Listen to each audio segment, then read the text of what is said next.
पिछले महीने भारत निर्वाचन आयोग ने 5 राज्यों में यानी कि मध्य प्रदेश, छत्तीसगढ़, राजस्थान, तेलंगाना और मिजोरम में चुनाव की तारीखों की घोषणा की थी।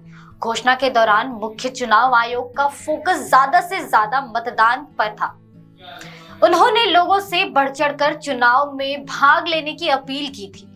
इसके लिए जागरूकता अभियान चलाने की भी बात कही गई थी। नमस्कार, मैं कोमल सिन्हा, आप देख रहे हैं न्यूज़1 टुडे।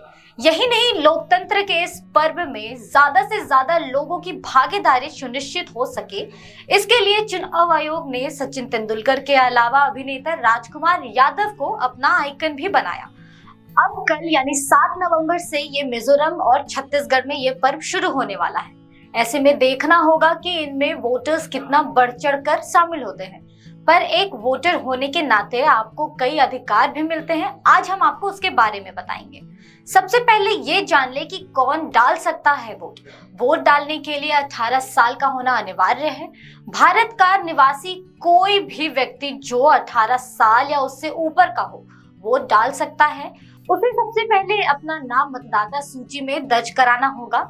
जिस भी राज्य में उसका नाम मतदाता सूची में है, वो वहां के निकाय चुनाव से लेकर विधानसभा और लोकसभा चुनाव में वोट डाल सकता है। अब आपको अधिकार के बारे में बताते हैं। सबसे पहला, प्रत्याशियों से जुड़ी जानकारी जानने का अधिकार। अगर आप वोटर हैं तो आपको उस निर्वाचन क्षेत्र में खड़े सभी प्रत्याशियों की पूरी जानकारी लेने का अधिकार मिलता है। यह अधिकार आपको भारतीय संविधान में धारा 19 के तहत मिलता है। इस अधिकार के जरिए आप प्रत्याशियों के चुनावी पत्र, घोषणा पत्र को जान सकते हैं, उसके लेखा जोखा और आपराधिक पृष्ठभूमि के बारे में पता भी कर सकते हैं। दूसरा है अशक्त मतदाताओं को अधिकार। ऐसा मतदाता जो शारीरिक रूप से कमजोर होता है, उन्हें विशेष अधिकार मिलता है। ऐसा मतदाता चुनाव आयोग के दिशा निर्देशों के अनुसार डाक मतपत्र से वोट डाल सकते हैं। ये पूरी प्रक्रिया चुनाव अधिकारी करता है। तीसरा है अप्रवासी भारतीयों के लिए भी अधिकार। ऐसा नहीं है कि सिर्फ भारत में रहने वाला ही वोट डाल सकता है। अगर आप अप्रवासी भारतीय हैं तो भी आप वोट डाल सकते हैं। हालांकि इसके लिए आपको चुनाव आयोग में अपना रजिस्ट्रेशन कराना होगा। तीसरा है इनमें से कोई नहीं, यानी कि नोटा का अधिकार।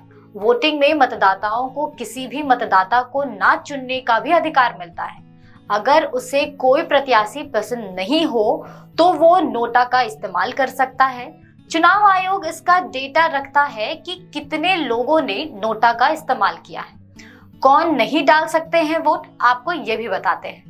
अगर आपका नाम बेशक वोटर लिस्ट में हो, लेकिन आप जन प्रतिनिधित्व कानून 1951 की तहत धारा 62(5) के तहत न्याय हिरासत में हैं या फिर किसी अपराध के लिए सजा काट रहे हैं, तो आप वोट नहीं दे सकते हैं।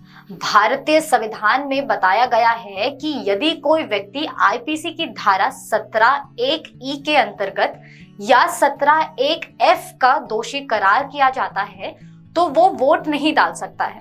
उसे वोटिंग अधिकार छीन लिया जाता है। इसके अलावा अगर आप एक से अधिक क्षेत्र में वोट डालते हैं तो वोटिंग से वंचित हो सकते हैं। वोट डालने के लिए सिर्फ 6 बजे तक का ही समय नहीं है। वो कैसे, आपको बताते हैं। अक्सर आप ये सुनते होंगे कि वोटिंग सुबह 7 बजे से शाम के 6 बजे तक ही होती है, पर इसका मतलब ये नहीं है कि 6 बजते ही मतदान बंद हो जाएगा। अगर आप 6 बजे से पहले वोट डालने की लाइन में लग गए हैं और लाइन लंबी है, तो जब तक वो लाइन खत्म नहीं होगी वोटिंग चालू रहेगी। भले ही लाइन खत्म होने में रात के 8 या 9 क्यों ना बज जाए, आपको ये कहकर वोट डालने से नहीं रोका जा सकता कि टाइम खत्म हो चुका है। फिलहाल इस वीडियो में इतना ही। आपकी क्या राय है हमें कमेंट सेक्शन में जरूर बताएं और ऐसी ही तमाम जानकारी के लिए हमारा चैनल न्यूज़1 टुडे जरूर सब्सक्राइब करें।